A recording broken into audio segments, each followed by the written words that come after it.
It's a development, it's a process, and that's so important for me. And nonviolent communication is a doorway into something bigger. It's such a great impact on my personality. Yeah. It's a lifelong journey. There's no destination.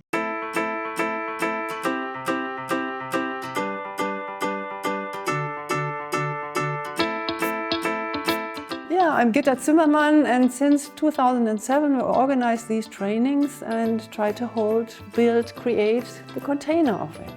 My name is Jacqueline Mueller. I'm a NVC trainer. I offer, together with other trainers, these workshops, and every second year and we are always focusing on working with children. People who work with children, they are invited.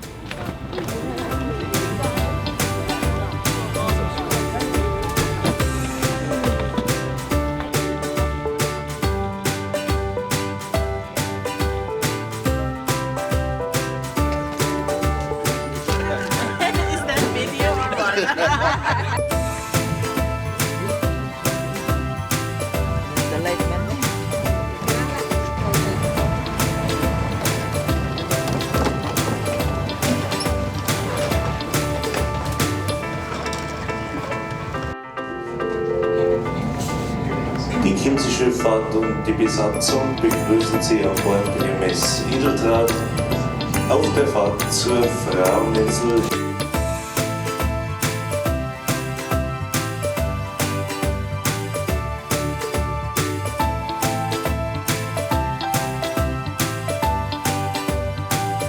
And I don't want to change the world and don't want to interact with everybody. I just want to focus on those people who really take it with joy and to work with children. And I want to support them.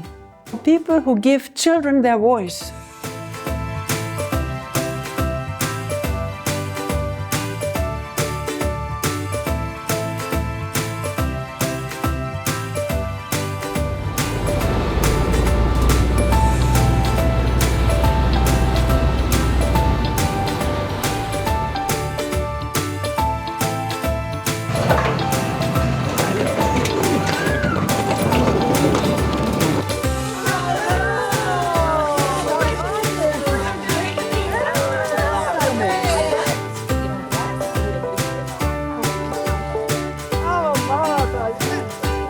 We know each other, many of them from 2007 on, and so it's just a reunion again.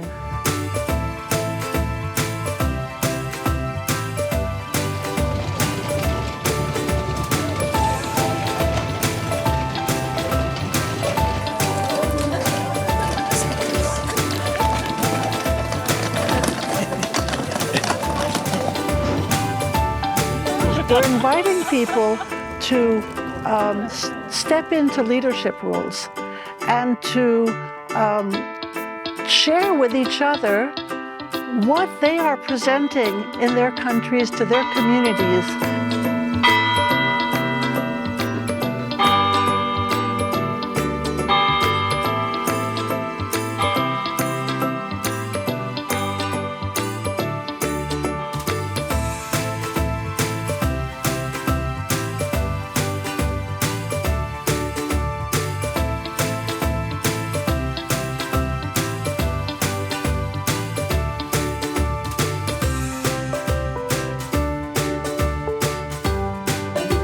Sharing that present for the children. It's so rich to have people from different cultures, different languages, and there's a joy. They're like a family because we've been meeting together for many years. There's playfulness, and there's the cultural color that each one brings that's different and that's enriching. Happy? In the last years, we were able, many of us together, to build a kind of a trust container. A container in which the people can share what's really going on with them in a kind of safe space. And many say, when they go home, they cannot open up as much as they can. So there is really, in this little NVC community, or in NVC Family, there is this approach to be authentic, to be real, and to be open. And that's what happens at the moment. No, it's no more a workshop or training for me. It's a family reunion. For that I come, and with this family we could see a dream, and we cannot go there alone. It's the safe space which is created here. I love the community. I love that people from different continents come here, and all of them have something to contribute. So I'm not just learning, I'm also practicing it in the presence of so many people who understand NVC. So much learning, so much love and energy from all the participants. And I think that is very unique. Freeing myself from the expectations of the world and allowing my baby brunette to live and be alive. The sense of humor and harmony of being in the group, despite of my age, despite of our difference in colors, languages, but I feel the sense of belonging. I get to connect to myself, to my needs, and tap into that life-giving energy. It's been a very safe place for me to share what is inside of me, to learn, relearn, unlearn, have fun, play games, enjoy the music. It's just the moment I treasure in my heart. To express my vulnerabilities and also to learn from all the people in the workshop. And there's a mutual learning. I think we can even deepen that. We have a WhatsApp group, and they share any success or challenging situations. So this container is getting more and more dense. But you know that because we have been in this journey together, I trust that whom I am journeying with is holding hands with me together into that path of non-violent communication. The sense of togetherness.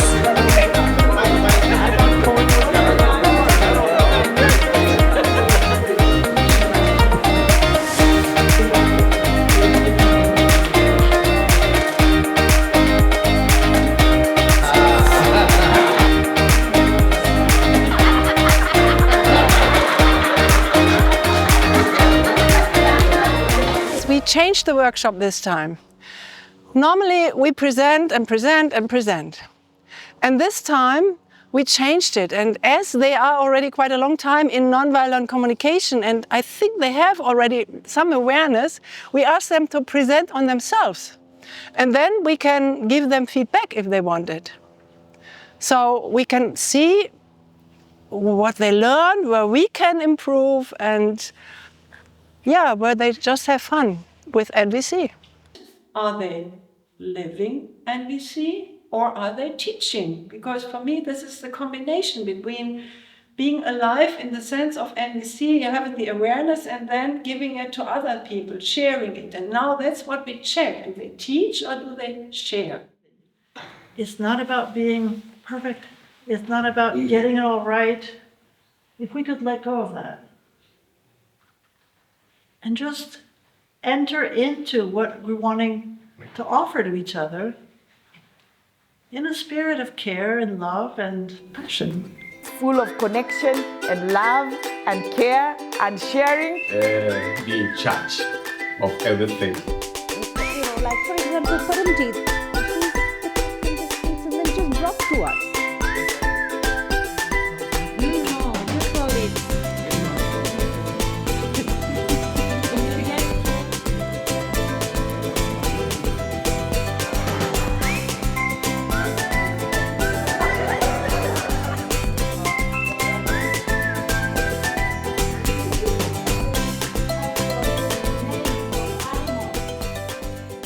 For us, what was hard was not the session, but all the emotions we had to go through as we prepare, all the things we had to relive, all the stories we had to tell. But it was also very powerful because it empowered us to connect with those needs and try to find beauty in them and try to understand our needs. Facilitation begins with how I show up, open, grounded and connected to what is alive in me. Living NVC rather than doing NVC.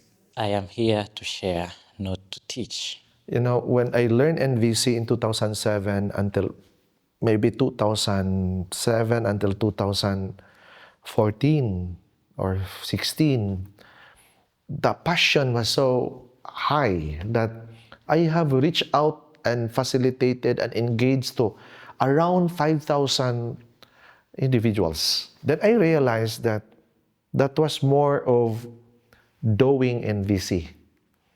The academic, theoretical, formulaic way of sharing. And as I moved on, I realized that there's something lacking. You know, when I run very fast, and then the energy slowly disappears because becomes monotonous and becomes dry. Yes, I have shared to 4,000, 5,000 people, but what's next? What happened? Teaching is not about connection. Teaching NVC sounds to me that there's a power over its structure. So I know I have the knowledge and I'm going to give it to you and just take it.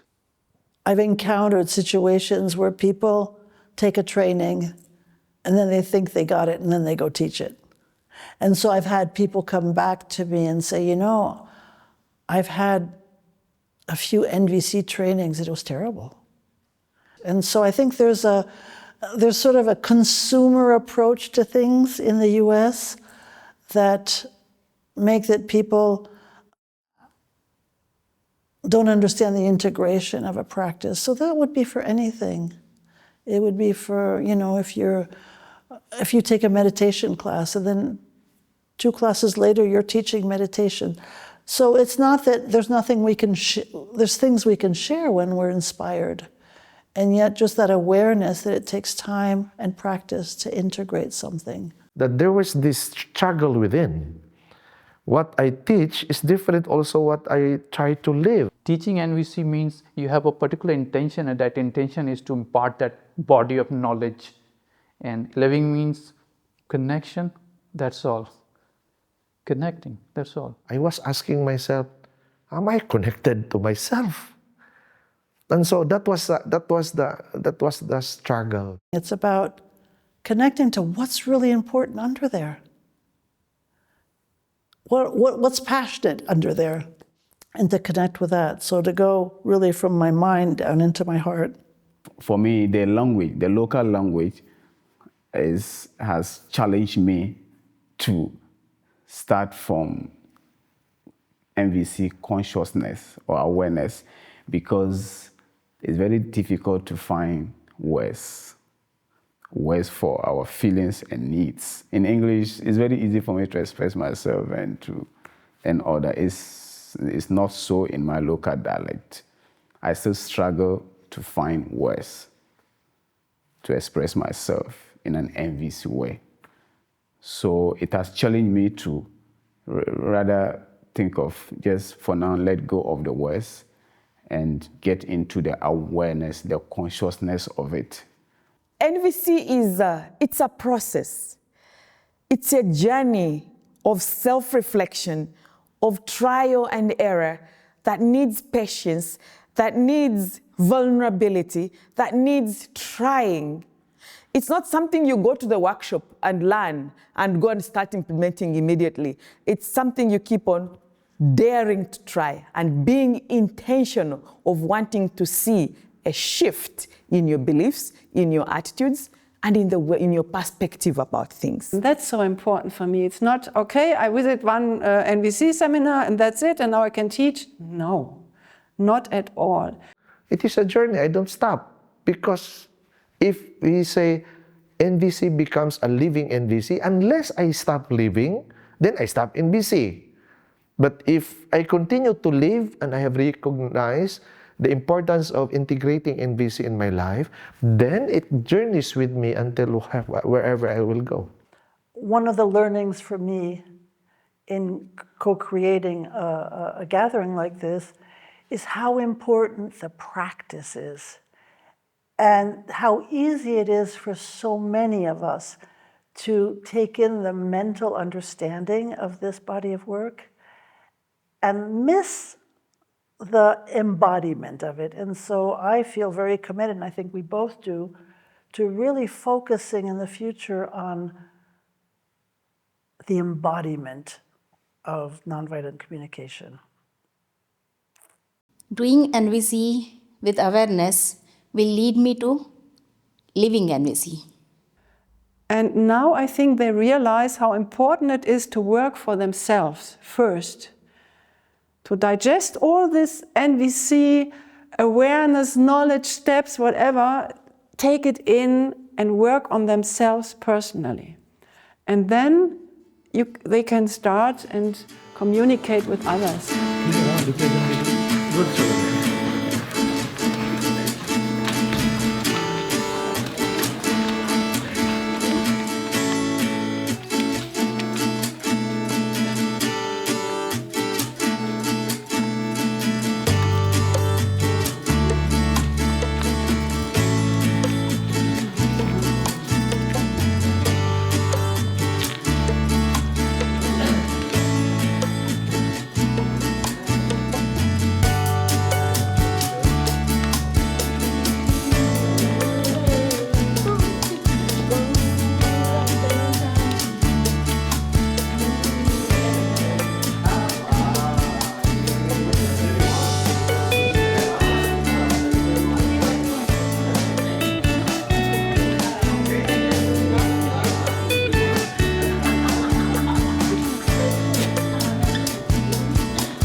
I have felt my importance.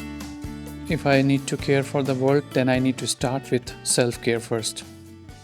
And I think that for those of us that have developed a lot of core beliefs and thinking patterns that are not life-serving, it requires an attention and an awareness that is that needs to be there all the time, or most of the time anyhow, for that growth to continue. A long time I had the core belief I have to be successful in order to be loved. And this now changes slowly. I'm on my way. And NVC helps me here to become again and again aware about my needs and what needs do I want to be fulfilled when I have this thinking, you have to be successful to be loved. So then I go a step deeper and look for, do you want to belong? Do you want more family? And then I can react on that. That was a shift with NVC for me. And not only naming feelings, but more so recognizing and defining the needs I had and the needs that I never thought I had from past experiences. And being a woman coming from India, our needs never mattered. So one of the biggest learning for me in NVC was to connect with my needs. That was absolutely an aha moment. That, okay, my needs matter and I'm important. And also looking at the needs of other people. I was born to a teenage mother who later got married to another man who is not my father. So growing up in that kind of setting of a family, I was always seen as a bastard or as an outcast, and I felt not seen and not valued. And so that made me see myself as someone who is not really important, someone who doesn't belong. And I always tried to seek for acceptance, and I did not know how to get it. And that created a lot of pain and anger in me and rejection in me. And so when I learned NVC and tried to dig deep and understand the needs behind the feeling of rejection, the need for belonging, and I was able to approach my mother and tell her what I was feeling. And for the very first time, she was able to hold me as an adult. And it felt so beautiful and pure. It's more wonderful to live in a world where we all sense that we matter, because then we could come together and work collectively with joy and with energy. When I started with NVC, I thought, yeah, I can be empathic with other people. Of course I can. And I was suffering because I was getting more and more empty. Part of living NVC is actually self-care. That's why I felt tired and dried, because of the connection and the self-care that happened. So perhaps as I move along, I would like to focus on those. And this is what happens here now, to take care of yourself and develop your own empathic, self-empathic capacity, and only then start to work with others. We want to have an awareness of the situation we're living in and prioritize our needs. How do I want to hold myself in care when I don't have the capacity to respond in a way that is life-serving? This is important for me, to save my energy, and I don't go in any situation and try to implement any NVC in any situation. No, I really look, where are the people who get it and take it, because I want to save my own energy as well. I used to be this kind of person who always tried to please others.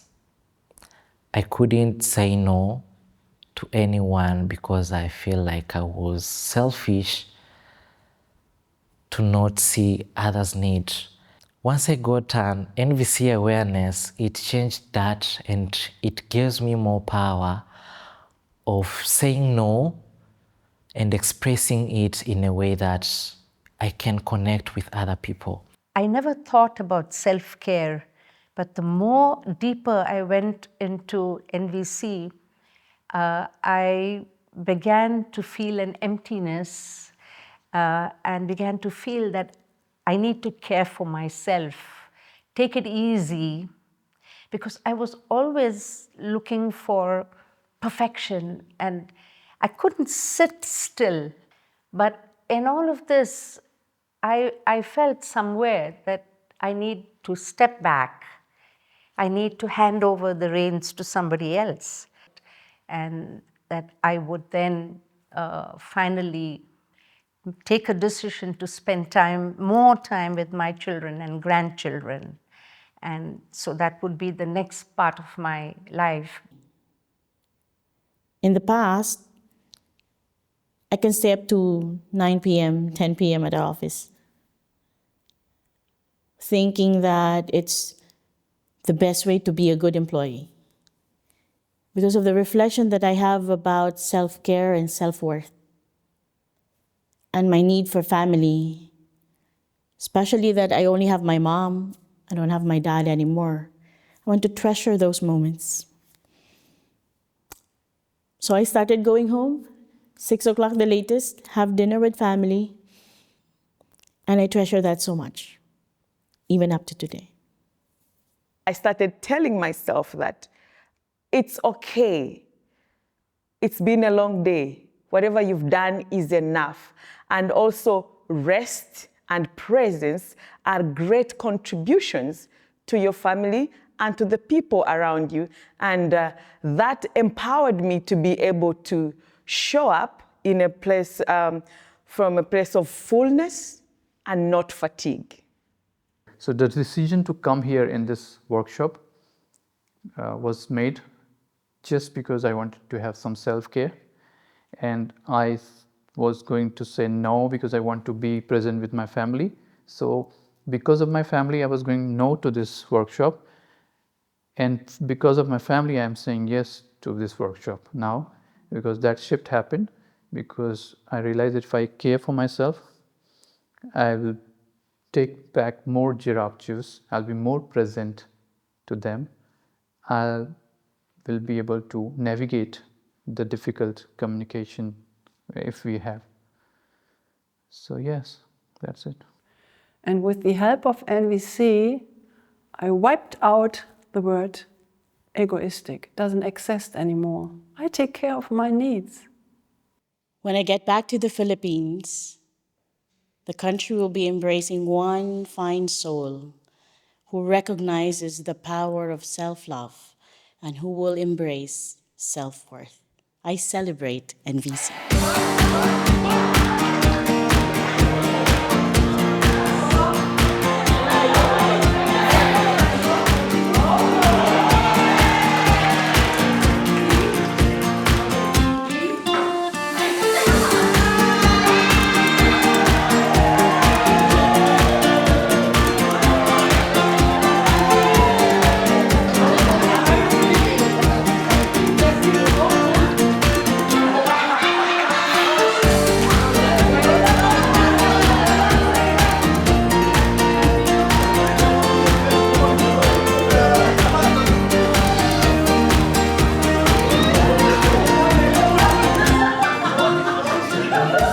What I'm taking home back with me is active listening, being present, and have an open mind to the conversation. Be in the present moment. Be real. Be in the present. Just quiet your mind and open your heart. Empathy is a daily practice, not just with myself, with others, also with the creation. I can listen with the heart. The focus on feelings and need is not our habitual way. Might be our natural way. It's not our habitual way in organizations, in our personal lives. And I often say that in my workshops and my interactions that we are technologically so advanced that we can see the microplastic in the blood of an infant. We can trace it out. But you can't trace the pain in the person sitting next to you. So there's something which is not sitting right with me, and I want to change that. And I would like to see more empathy in our daily lives as a professional and also in our systems so that they take care of the needs. So when we are giving children a voice, we are respecting the needs. And that I tried to bring in slowly, to the extent that our school, we realized that some children identified sexually very differently. And we created a support group for them. Even though our management was very unsure of what stand the school should take, for me, the idea was, am I supporting the child? Am I meeting their needs? And I have received letters from students saying that they found school to be a safe space where they could express their gender, their identity. So students could connect with it and also self-express themselves without feeling guilt, shame, or any such thing. Empathy is we have clarity that I want to hear you and what's important to you, and I would like you to hear me and what's important to me. And that we see if we can move forward in finding ways to fulfill both of our needs, that might be different needs. And the minute I look at a situation from angle of needs, my perspective changes. And I think I had earlier heard about empathy in theory, but actually living empathetically is something that I was learning bit by bit. I became more conscious of how I approach or how I connect with people who I work with. I'm a strategy person. My training has been in that. I'm always doing strategic planning, 5-year plans. I'm looking at objectives, goals, results, and if what percentage of results have I achieved? But then, as the time went by, I'm saying, I need to look at it from my heart not all the time speak strategically. When I had a meeting with my staff, I would always ask them, how are you feeling today? I would begin like that rather than saying, so what have you done? Let me see your results. That's okay. That'll happen. If the heart is in the right place, that will happen. So it became more fun for them. It became more relaxed. Brother Paul introduced me to night immersions. This is time in the week that he goes out. He brings employees, some volunteers, and they meet commercial sex workers. They actually distribute condoms, biscuits, whatever it is that can help commercial sex workers. And I did realize that simply sitting down on a pavement with someone you don't know completely will change the way you perceive the night. I've got a couple of instances when I just had to interview this commercial sex worker about where she came from and so on and so forth, and about HIV. And she was telling her story. I was just sitting beside her. And then when we were about to go to leave the place and then transfer to another, she asked, "Ma'am, when will you come back?"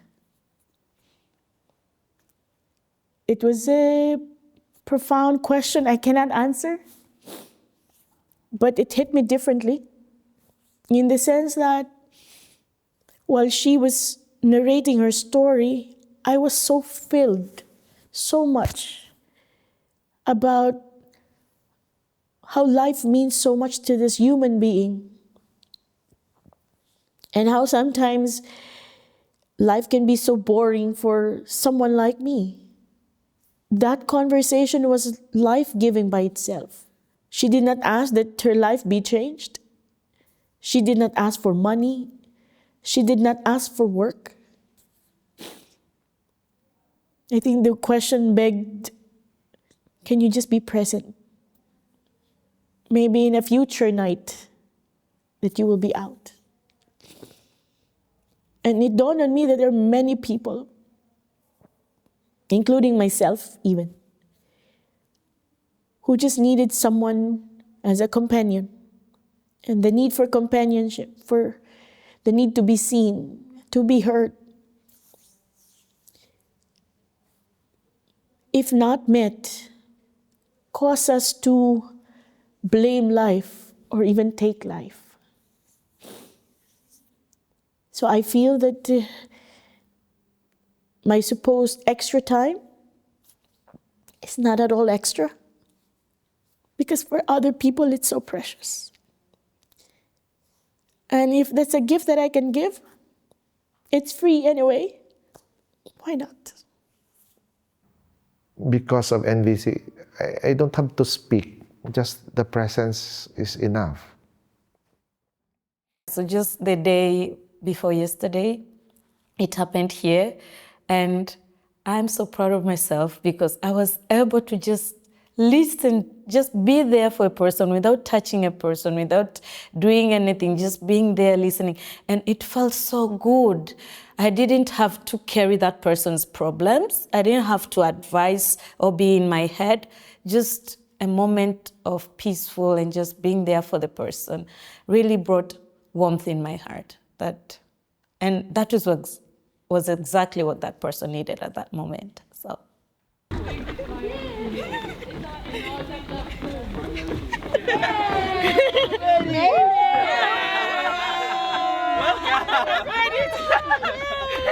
Okay, the booster. Jacqueline's the best. Yeah, yeah, yeah. Jacqueline's the best. Yeah, yeah, yeah. Gita is the best. Yeah, yeah, yeah. Gita is the best. Yeah, yeah, yeah. Let's give them a booster.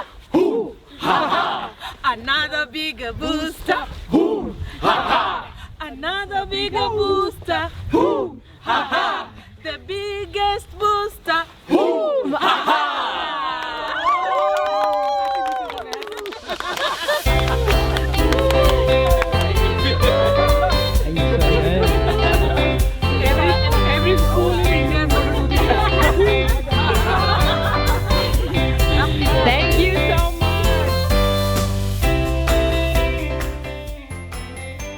like to network and I like to search for resources. So that's what I'm taking back to help and support the group. When I encountered NVC and started practicing it, it was more on one-to-one and a personal healing relationship. Now it's about a social change. Culture is not something you wake up and change in one day. And if we keep waiting for someone to come and change it, these children may never get an opportunity. If I bring empathy, not only in one-to-one conversations, also in the structures, in the system. This has been one of the most beautiful time of my life, learning NVC and working with communities that are deeply rooted in their culture, who have their own ways of doing things, like child marriage, like corporal punishments.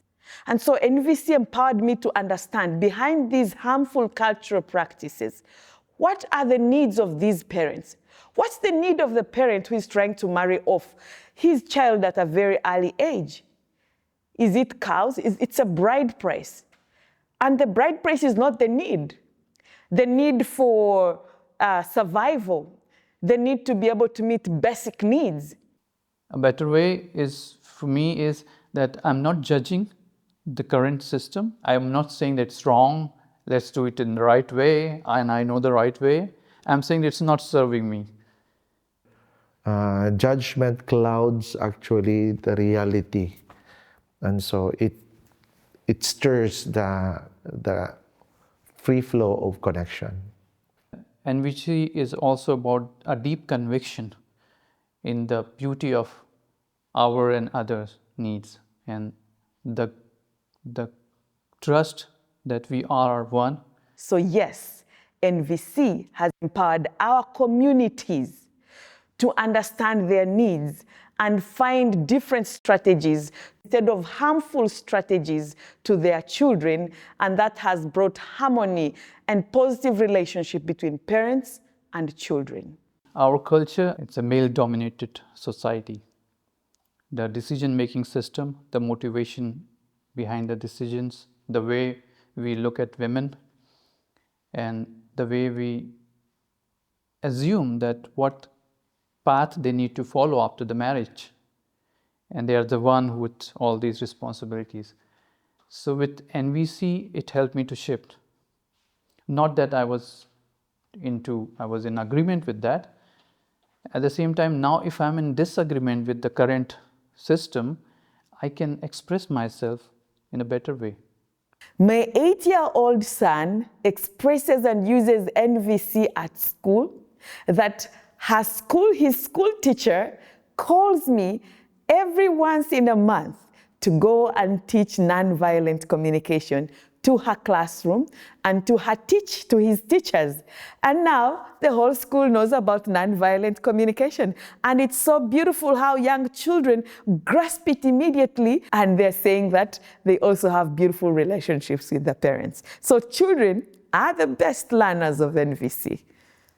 We also have a peace table in Montessori classes. It's a table where we try to train children to solve their own conflicts.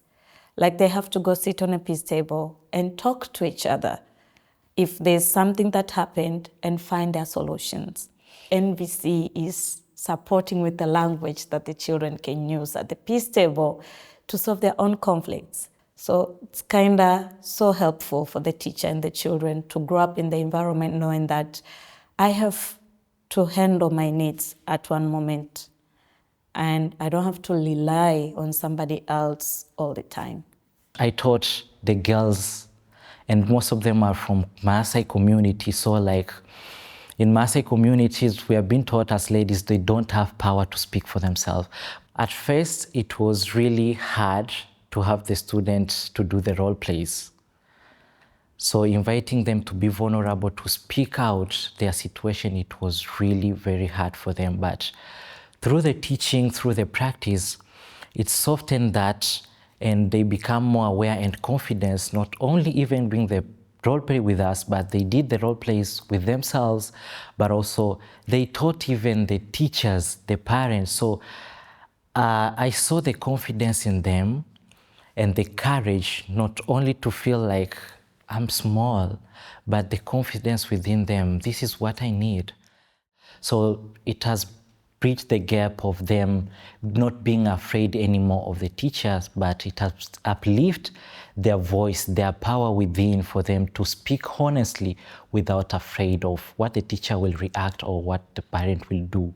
And one desire of mine is, in a very strong way, to bring NVC in schools in a more structured manner and also in teacher training areas.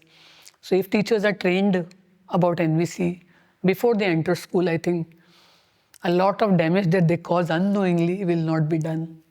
So how do I combine my work and this learning of NVC in whatever I do in future moving on? We do trainings with the teachers, and in every training we try to have NVC sessions, and it's like we find out that there's a lot that teachers are carrying, family problems, their own problems, and they have to deal with children and parents. Teachers beat, they do a lot of beating to children back at home, and just by starting to do the sessions, they realize it's not about the children. It's about their own unmet needs that drives them to bring that anger towards the children. So it's a process, and just seeing how much the teachers want to get more sessions and are trying hard to practice, even with the simple languages that they have, it's mind-blowing for me. For me, the most important thing is that I see you as a human, just like myself, with needs, just like mine. Yeah, so for me, that consciousness alone is enough to be able to get connected to my own self and to even improve my relationship with people around me. And it's really the consciousness that is doing the magic, and not just the words that come out. If you ask me that what are the enemy images that earlier I had, they vanished. There's nobody who I see as a bad or an enemy or somebody, something doing which is mysterious to me. Every human behavior has been explained to me through NVC.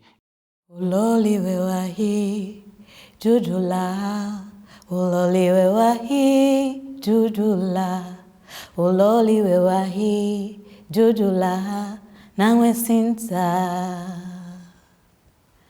Uloliwe wahi judula, uloliwe wahi judula, uloliwe wahi judula, nawe sinta. Sula zanyembe zintagwetu, sula zanyembe zintagwetu, sula zanyembe zintagwetu, nange sinta. Zulu enkosinahi ukali welezodwa nkosinahi luguyangana adanazwa. There. Oh my God. My biggest learning is that how many flows when I connect the words with the needs behind them. And I'm really excited to go and apply NVC into my day-to-day life. In these 9 days, I felt so much power. My heart learned to speak. I'm full of hope and passion and gratitude. Thank you very much. There are times when I feel very disillusioned by what's happening in the world. But when I'm here and I see people practicing empathy, support, vulnerability, and we are opening up with each other, we are giving each other support, it makes me very, very hopeful. All is not lost, and there is still hope. And with NVC, and if whatever little we can give back, I think we are creating a better world for everyone. It's so easy to enjoy life. It's so easy to enjoy the human connection. I'm very grateful. I don't need to go to the mountains and, to learn psychological tricks and go through a course or something. It's very simple. Be myself, accept myself, and then yeah. I am happy and content and satisfied because there's much meaning in this work I'm doing. And I think we could give a lot to the people, what they take home. I'm quite happy with what we've created and what people have contributed, and for the learning for all of us.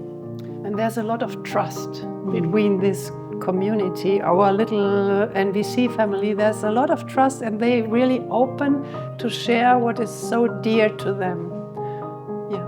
I won't let go of that thread, because I know where we are spread all over the world, I have that one NVC friend who can support me, who can boost me, and who can tell me, don't forget to be brilliant. So I treasure this family I have gained. I am so grateful.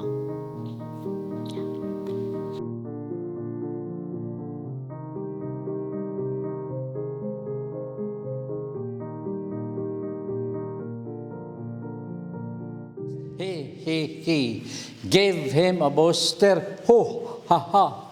Gave him a booster, ho, ha, ha.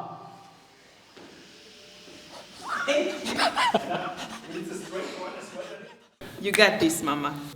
Can I start again? Yeah, you have a story.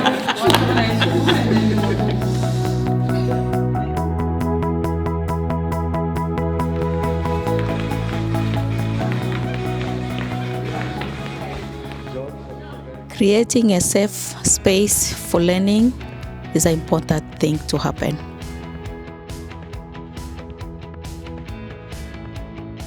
I'm going to intentionally connect with the children's home children.